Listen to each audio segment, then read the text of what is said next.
దేవుని నామానికి స్తోత్రములు. ఉదయకాలమందు దేవుని యొక్క కృపావార్తను మనందరం కూడా వినడానికి ఆయన పాద సన్నిధిలోనికి వచ్చినట్లుగా మన ఎడల దారి చూపించారు. ఈ ఉదయకాలమందు సామెతల గ్రంథం 5వ అధ్యాయంలో తండ్రి కుమారునికి చేయుచున్న 8వ ఉపదేశమును మనం కంటిన్యూ చేయబోతూ ఉన్నాము. We have been meditating for about 3 to 4 episodes.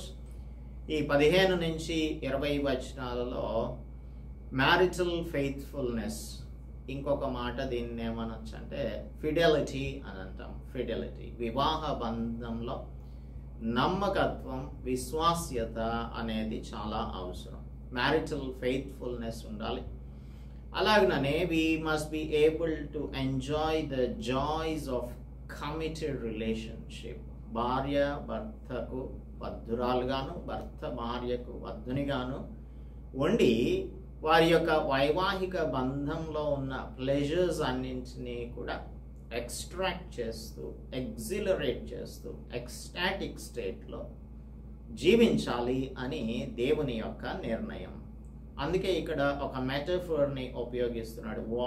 Water source is అనగా కుండ అంటున్నాడు, సిస్టర్న్, వెల్ అంటున్నాడు, బావి, ఫౌంటైన్, ఊట అని అంటున్నాడు. ఇవన్నీ కూడా they illustrate the importance of Fidelity in marriage. వివాహ బంధంలో ఉన్న విశ్వాస్యతను మనకు తెలియజేస్తుంది. So this passage is advising us to find satisfaction and fulfillment in our own spouses. ప్రతివానికి సొంత భార్య, సొంత భర్త ఉండాలి అని అపోస్తలుడు పౌలు కొరింథీయులకు రాసిన మొదటి పత్రికలో చెప్తున్నారు కదా. And we must seek pleasure in only family, the marital relationship, not in extra marital relationship. అందుకని ఇందులో మ్యారిటల్ ఫిడెలిటీని గురించి మాట్లాడుతూ ఉన్నాడు. మెటఫారికల్గా ఇమేజరీని ఉపయోగించి మాట్లాడుతూ ఉన్నాడు. ఇంకా he is also warning us against the infidelity, ఈ అవిశ్వాస్యత, అన్ఫెయిత్ఫుల్నెస్ టు స్పౌస్ అనగా భర్తకు భార్య, భార్యకు భర్త నమ్మకస్తురాలుగా, నమ్మకస్తునిగా ఉండకపోతే దాని వలన వచ్చే డిసడ్వాంటేజెస్ ఆర్ డేంజర్స్ని గురించి, మనకు డిస్ట్రక్టివ్ కాన్సిక్వెన్సెస్ని గురించి తెలియజేస్తుంది. So we must be able to celebrate love అనేది ఇక్కడ మనకు హైలైట్ చేయబడుతుంది. So we must have an intimate marital relationship. Let us pray and continue meditating these things. These verses. పరిశుద్ధుడా, మా ప్రియ ప్రభువా, మా రక్షక, ఈ ఉదయకాలము మీ మాటలను ధ్యానించుటకు మీ పాద సన్నిధిలోనికి మా ప్రియులతో కలిసి వచ్చి ఉన్నాము ప్రభువా. మా ప్రభువా, మీ మాటలే మమ్మలను బ్రతికించేవి. మనుషుడి రొట్టె వలన మాత్రం కాదు కానీ దేవుని నోటి నుండి వచ్చు ప్రతి మాట వలన జీవించును అని మీ వాక్యం సెలవిస్తుంది.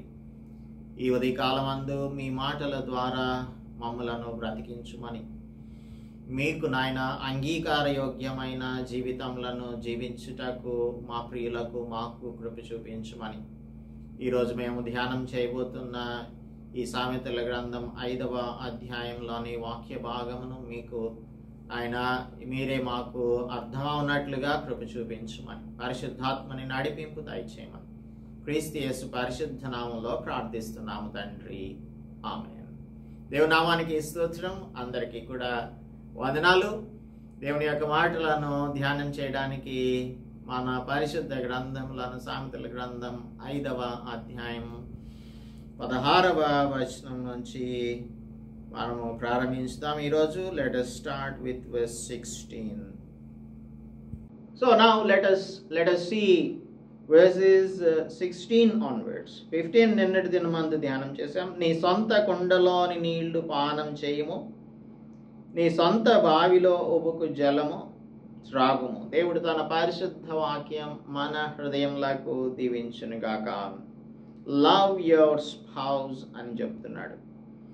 భార్య అనేది ఒక మూత వేయబడిన జలకూపం లాంటిది అని సాంగ్ ఆఫ్ సాలమన్లో సొలొమన్ చెప్తున్నటువంటి మాటను మనం నిన్నటి దినమందు ధ్యానం చేసుకున్నాము. ఇంకా మనకు అనేకమైన విషయాలను సాంగ్ ఆఫ్ సొలొమన్లో కూడా సాంగ్ ఆఫ్ సాంగ్స్లో కూడా మనకు తెలియజేస్తాడు. ఇప్పుడు 16వ వచనంలో, నీ ఊటలు బయటకి చెదిరిపోదగున, వీధులలో అవి నీటి కాలువగా పారదగున, అన్యులు నీతో కూడా వాటిని అనుభవింపకుండా అవి నీకే ఉండవలను కదా అంటున్నాడు.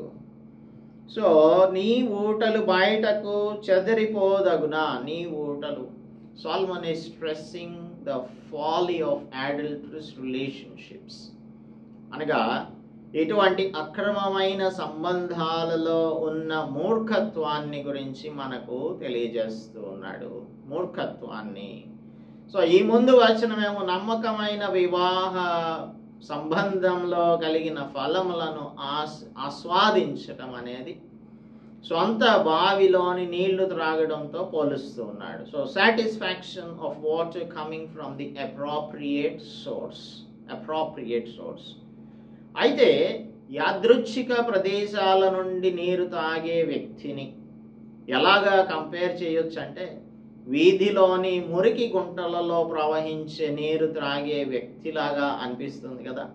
మురికి నీరు త్రాగే వ్యక్తిలాగా కనిపిస్తుంది కదా. సో అందుచేత మనం క్లీన్ వాటర్ని తాగుతాం. మన సొంత కుండలోని నీటినే తాగుతాం.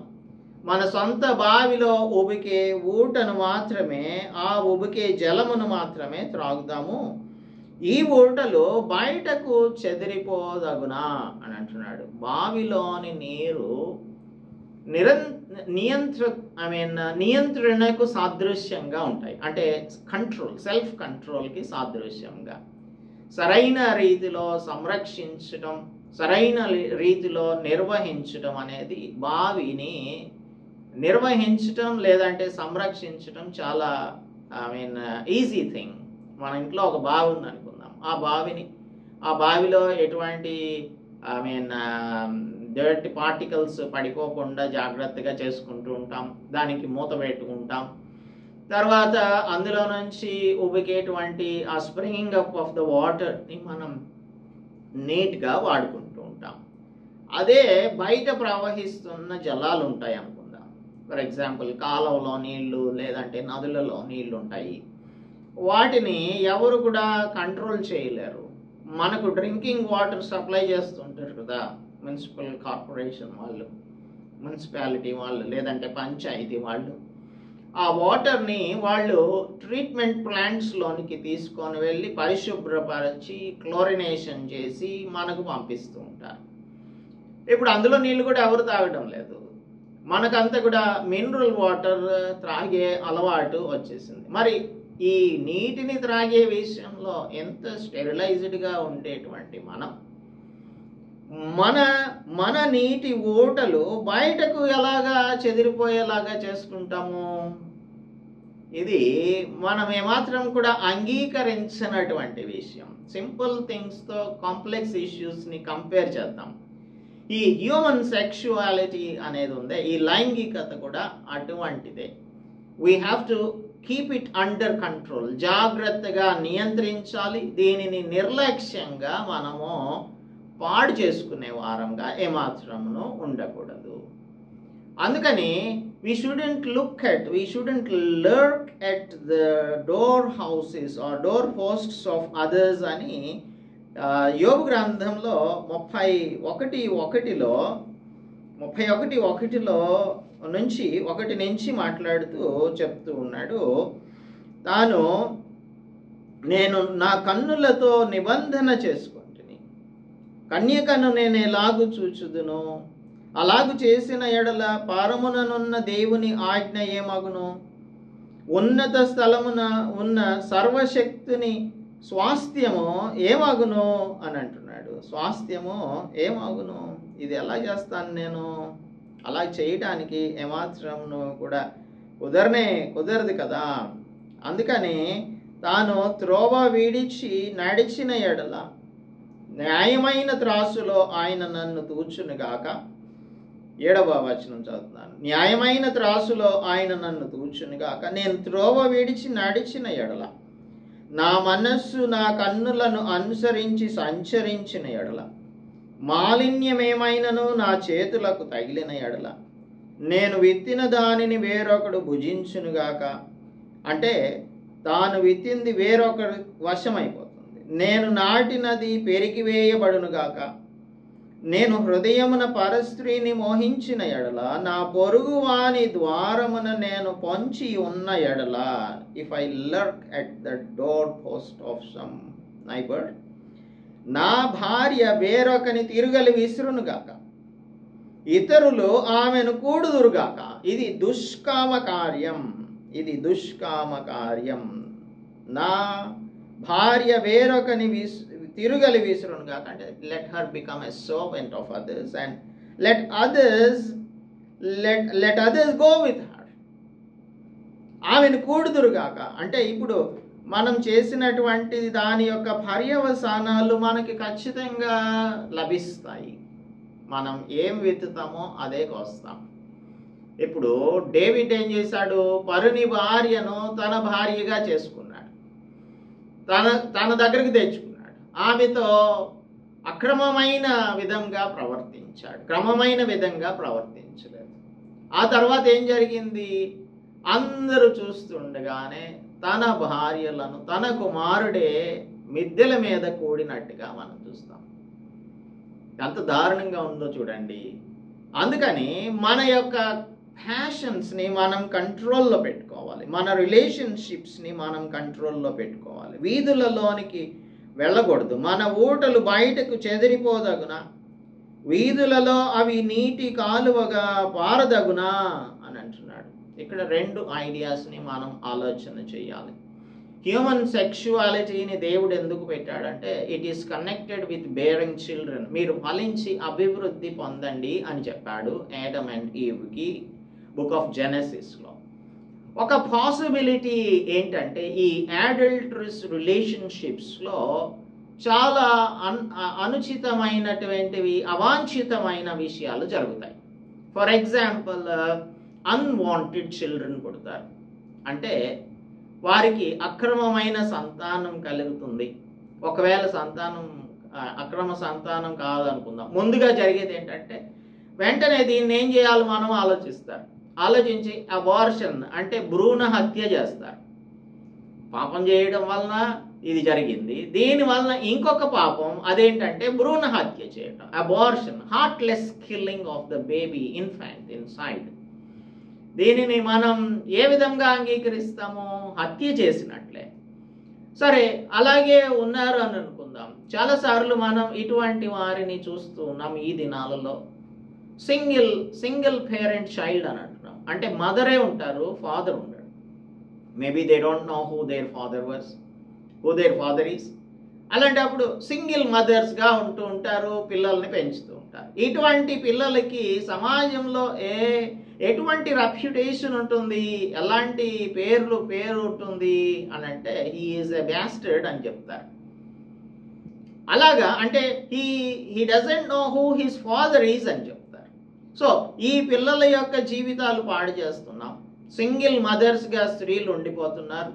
తర్వాత ఒకవేళ వీళ్ళకి కనుక ఇష్టం లేకపోతే వాళ్ళని తీసుకొని వెళ్ళి బయట పారేస్తారు. వీధులలో అవి నీటి కాలువగా పారదగున అంటే they will throw the newborn babies into the garbage bins, trash బిన్స్లో పడేస్తూ ఉంటారు. అలాగా ఎన్నో మనకు కనిపిస్తూ ఉన్నాయి సంఘటనలు.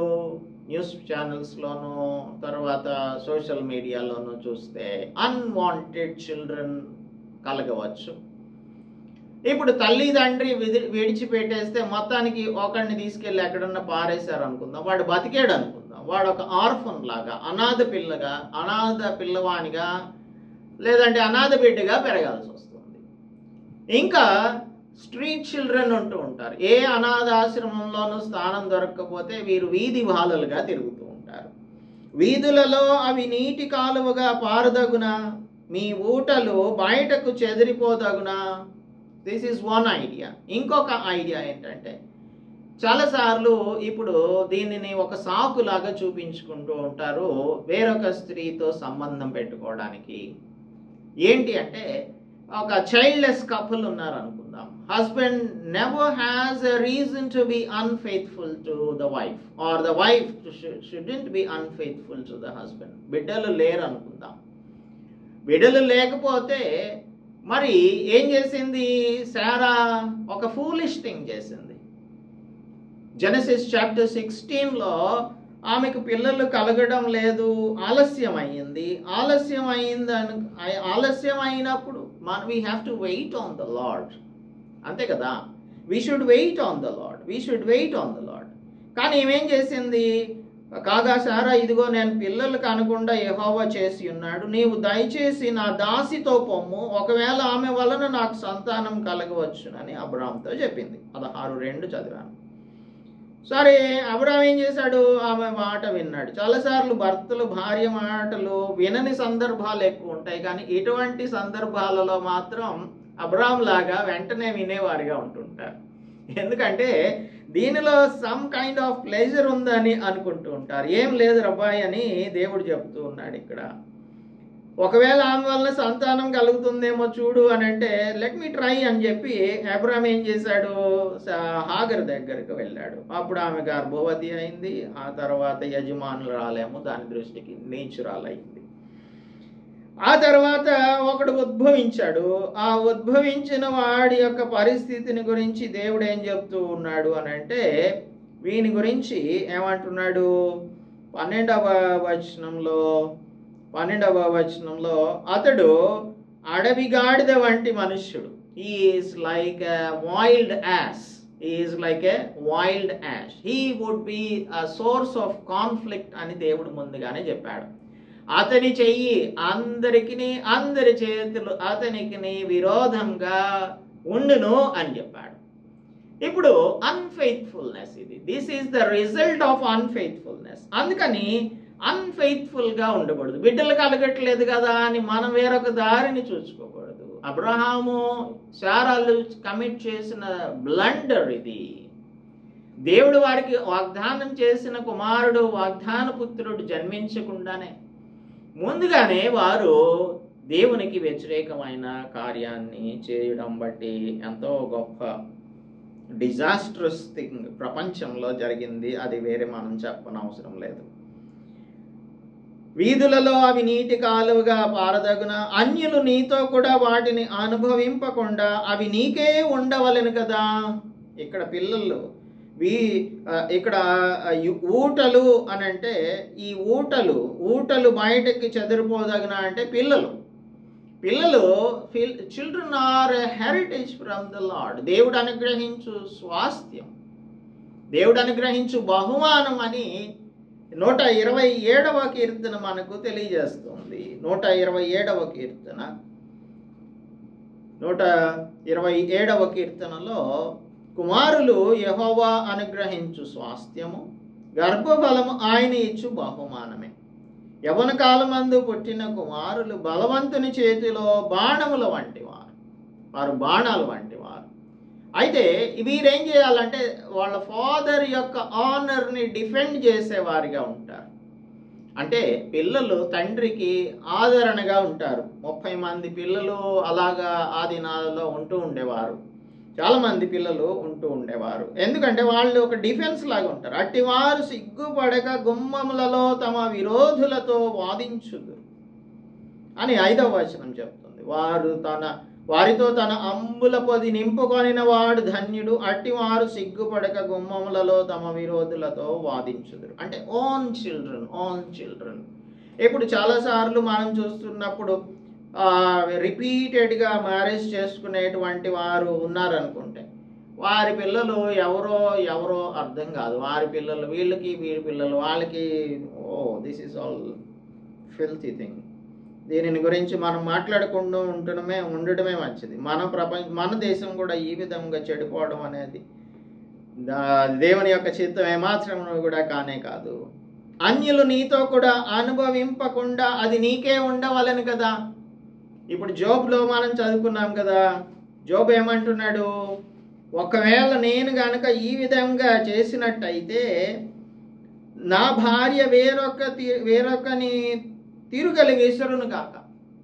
ఎవరికైనా ఎవరి భార్య అయినా వేరొకరికి దాసీగా ఉండడం అనేది ఇష్టం ఉంటుందా? ఇష్టం ఉండదు. తర్వాత ఇతరులు ఆమెను కూడటం అనేది ఇష్టం ఉంటుందా? ఇష్టం ఉండదు కదా. This is your wife or this is your husband. Your husband shouldn't go with other women or your wife shouldn't go with other men కదా. అలాంటప్పుడు ఇదంతా కూడా ఎలా ఉంటుందంటే it is like animal kind, పశుప్రాయంగా ఉంటుంది, పశుప్రాయంగా ఉంటుంది. అన్యులు నీతో వాటిని అనుభవింపకుండా అవి నీకే ఉండవలను కదా. దేవుడు నీ కోసం ఏర్పాటు చేసిన దానిని నీవే ఉంచుకోవాలి. నీ ఊట దీవెన నందును. If you keep it for yourself your fountain will be blessed. అందుకే నీ యవ్వన కాలపు భార్య యందు సంతోషించుము. Have pleasure in your wife.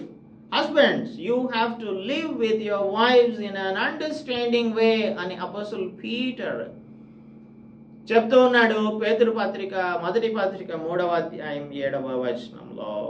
అలాగే ఎఫీషియన్స్కి రాస్తూ అపోస్తలుడు పౌలు కూడా చెప్తూ ఉన్నాడు 5:22లో స్త్రీలారా ప్రభువుకు వలె మీ సొంత పురుషులకు లోబడి ఉండుడి అని చెప్తూ ఉన్నాడు. లోబడి ఉండుడి. 25వ వచనం పురుషులారా మీరు మీ భార్యలను ప్రేమించుడి. ఎలాగా?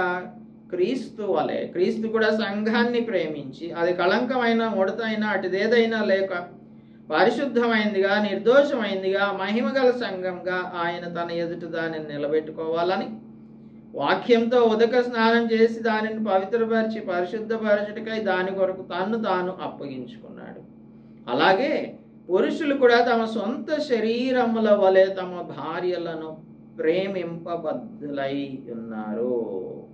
తన భార్యను ప్రేమించువాడు తన్ను ప్రేమించుకొనుచున్నాడు. ఇతరుల భార్యను ప్రేమించువాడు మరేం చేస్తున్నట్టు? మీరే ఫిల్ చేసుకోండి దాని యొక్క బ్లాంక్ని. తీతుకు రాస్తున్న పత్రికలో తీతు పత్రిక 2వ అధ్యాయంలో చెప్తూ ఉన్నాడు స్త్రీలకు అపోస్తలుడు పౌలు యవ్వన స్త్రీలు 3-5 వరకు కలిసి ఉంటాయి, అందులో మధ్యలోంచి చదువుతున్నాను. యవ్వన స్త్రీలు తమ భర్తలకు లోబడి ఉండి తమ భర్తలను శిశువులను ప్రేమించువారును స్వస్థ బుద్ధి గలవారును పవిత్రులను ఇంట వండి పని చేసుకొని వారును మంచి వారునై ఉండవలెనని బుద్ధి చెప్పుచు మంచి ఉపదేశము చేయువారునై ఉండవలెననియు బోధించుము. అటువలనే స్వస్థ బుద్ధి గలవారై ఉండవలెనని యవ్వన పురుషులను హెచ్చరించుము. స్వస్థ బుద్ధి కావాలి. స్వస్థ బుద్ధి కలిగి మనం మన యొక్క భార్యలతోనూ మన భార్యతోనూ అలాగే భార్య భర్తతోనూ జీవించవలసి ఉంటుంది. This is an intimate relationship, antidote for temptation. శోధనను జయించుటకు సరి అయిన పద్ధతి ఏంటంటే having an intimate relationship and physical delight with your wife and with your husband. కాబట్టి దీనిని నీవు చేయాలి అని చెప్పి కుమారులకు తండ్రి ఉపదేశం చేస్తున్నాడు. నీ యవ్వన కాలపు భార్య యందు సంతోషించుము. ఆమె ఎలా ఉంటుంది? షీ ఈజ్ లైక్ డవ్ అని చెప్తున్నాడు. She is like a hind. ఆమె అతి ప్రియమైన లేడీ, అందమైన దుప్పి. Let's go to song of Solomon. సామెతల పరమగీతముల గ్రంథంలోనికి వెళ్దాం. 7వ అధ్యాయం 3వ వచనం చెప్తుంది చూడండి. 7:3లో నీ ఇరుకు చెములు జింక పిల్లలై తామరలో మేయు ఒక కవలను పోలి ఉన్నవి అని అంటున్నాడు. అలాగే 4వ అధ్యాయంలో చూద్దాము 5వ వచనం 4:5 నీ ఇరుకు చెములు ఒక జింక పిల్ల ఈ తామరలో మేయు కవలను పోలి ఉన్నవి అని అంటున్నాడు. 2:9లో చూద్దాం. 2:9లో నా ప్రియుడు ఇర్రి వలె ఉన్నాడు, లేడి పిల్ల వలె ఉన్నాడు, ఇదిగో మన గోడకు వెలిగా అతడు నిలుచుచున్నాడు అని.